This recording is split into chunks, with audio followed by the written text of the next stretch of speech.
that distinctive, those that work in the abortion business, those that are the lobbyists for it, Planned Parenthood and the top brass there and how they approach these things, how do they differentiate between a breathing human being and a non-breathing human being, a human being still in the womb? In other words, you dying in an accident, okay, that's just, that's what happens. I guess what I'm getting at is this dehumanizing of life. Absolutely. What did you see there in that regard in terms of that numbness, that once you start taking innocent human life, you dying on the highway, oh, it happens. Do you follow what I'm trying to say here? Well, the abortion industry is a dehumanizing cycle. Okay, so we have to dehumanize the unborn child in order to do what we do every day. But in this cycle of dehumanization, we ourselves become dehumanized. There's no way to draw that line. Right. Absolutely not. And there's just, a couple of examples. I remember working there, and I remember seeing people praying outside of my facility. And I grew up, Christian. I remember thinking, if I died today, would I go to hell? And I remember thinking, I think I would.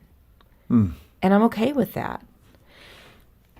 That can only happen if you are so incredibly dehumanized, you're okay with an eternity in hell? I remember, there was always talk about someone coming in and shooting up the clinic, right? Because abortion is driven by fear.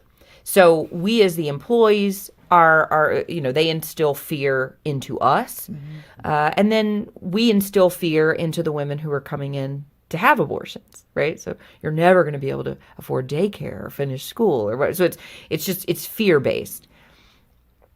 And I remember thinking, well, if somebody came in and they had a gun, I'd be fine to be shot and to be killed, knowing that I was standing up for abortion rights. Yeah. That warped sense of humanity for myself.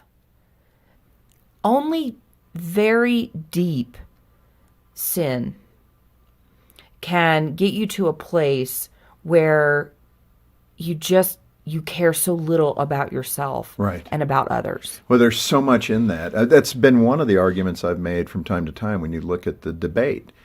You look at 50 to 60 million children being taken through abortion. And in comparison, even on, the issues with gun fatalities is minuscule.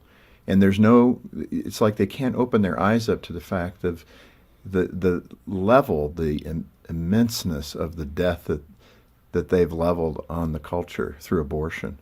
It's the greatest Holocaust that we face, really. Yeah. Sue,